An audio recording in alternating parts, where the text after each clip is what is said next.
We are getting things started here at 9:30 on Live Impact News on WCNC Plus. Hope you're off to a good Tuesday morning as we start from with weather and talk about how hot and humid it is. Of course, it brings to mind hurricane season. No threats right now, but we are dealing with the preparedness, and that has certainly been something we want to talk about with the National Oceanic and Atmospheric Administration predicting an above normal hurricane season this year. Forecasters are expecting up to 19 named storms, and today we want to talk to the experts who handle preparedness, especially in a natural disaster. And then the response. And then we've seen a lot of response, of course, brings to mind the flooding in central Texas. So joining us this morning, we are going to bring in from New Orleans right now as we're opening up the window here on our Zoom feed. This is Lieutenant Colonel Nate Weander, and he is the Deputy Commander of the New Orleans District at the U.S. Army Corps of Engineers. Thank you very much, Lieutenant Colonel, for joining us this morning on Live Impact News. How you doing? I'm doing great. How are you today? Oh, not too bad, not too bad. So, here in the Carolinas, of course, we are definitely keeping an eye on the tropics all the time, but wanted to bring you in to talk about some of the essential tips that families need to keep in mind. And now is the time to get ready, isn't it? Absolutely. Any preparation we do now is definitely better as we get later into the heart of hurricane season. So explain to us this morning, for viewers who may not be familiar, the role of the U.S. Army Corps of Engineers, what y'all play in hurricane preparedness and disaster response. Yeah, so the Army Corps of Engineers, we're in our 250th year this year. You've actually had an Army Corps of Engineers longer than you've had nation. So we're just 2 days younger than the United States Army, created by the Continental Congress. And right now, there's 44 districts worldwide, and each of those districts works hand in glove with your state, local, and other federal agencies to reduce risk and ensure that each individual community is as prepared as they can be for any upcoming events. So here in New Orleans, we work with the local, state government down to the parish, even the levy district level, to get ready. And for us, there's really only 2 times a year. There's hurricane season and getting ready for the next one. So we've recently conducted our internal Hurricane Rock Drill, and just earlier last week, we met with the governor and his team to go through the state level response preparedness. So we're prepared for any other events. And it's like that with the other 44 districts as well. Everyone's getting ready, working with those state and non-federal partners to be as prepared as possible. With NOAA predicting up to 19 named storms this season, what specific concerns do you have for communities there along the Gulf Coast and then here along the Atlantic? As we're looking at that, we're getting prepared. We work with all these various state agencies. So here in southern Louisiana, we're continuing to deliver building risk reduction features.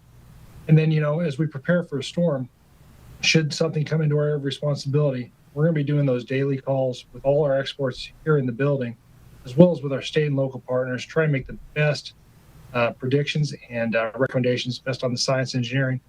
And then if a storm does come, respond as rapidly as possible. The Corps of Engineers is a worldwide engineering organization. When you do have a major impact, like last year with Helene, we had Francine here in southern Louisiana, and we've also had other responses in the last year, like the LA wildfires, participating out there. Corps of Engineers masses assets and sends leaders and experts into those impacted areas to as rapidly as possible assess the situation, reduce human suffering, and get the American citizens back to their everyday life. Talking about bringing it to the family level, what are some of the critical steps that families can do now to prepare for the rest of hurricane season? In the Army, we talk a lot about readiness. Are you ready to go out and execute the task you've been assigned tomorrow or even tonight? And I just ask every family out there to kind of approach hurricane season the same way. Take a good hard look at what you need to sustain your daily life. I'd encourage everyone to have a good flashlight, have batteries, have a radio, have extra batteries on hand. Think about if you or someone in your family is taking medication, have some extras on hand. Always a good idea for the family to have a go bag pack that will get you to 3 or 4 days in case you have to move.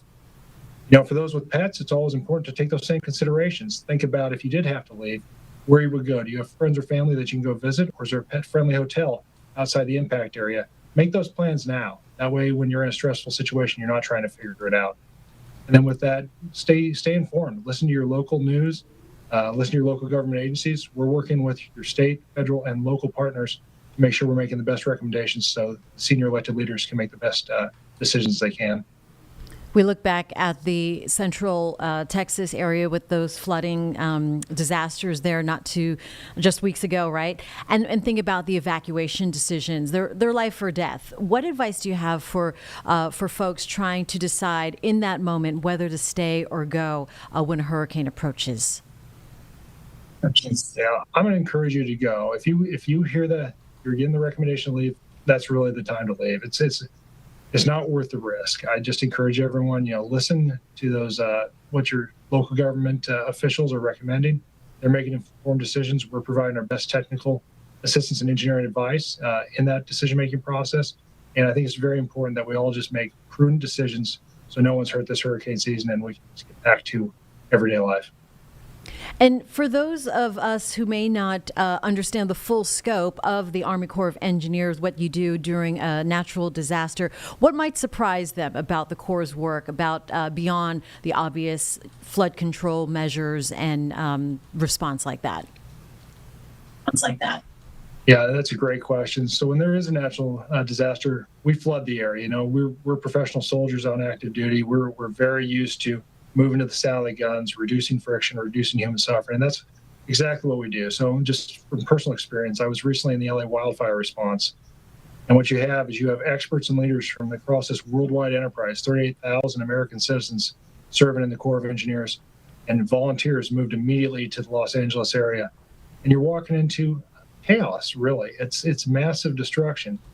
So you have these senior leaders who've been brought up in the Army to move into chaotic situations, make risk-informed decisions with imperfect information on a timeline, work with local partners to say, okay, how do we fix this? How do we get people back to their life? And that's extremely rewarding for the team here and the team nationwide is when you can meet someone on their worst day, when they're in chaos, when they're overwhelmed, say, hey, I'm the U.S. Army. I'm here to help. Here's some resources, and we will fix this.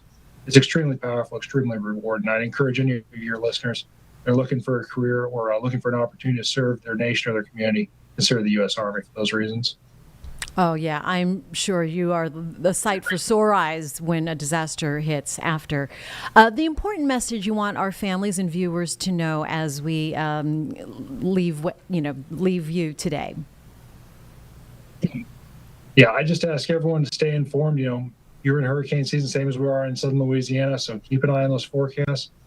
Stay integrated with your local information, and if you're asked to evacuate, I encourage all your viewers to do that. If you've got questions or you're looking for more information, please go to goarmy.com or go to your local U.S. Army Corps of Engineers district website. They'll have more specific information specific to your area to stay informed and stay safe this hurricane season. Thank you.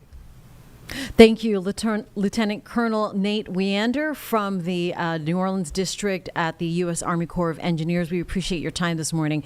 Great advice.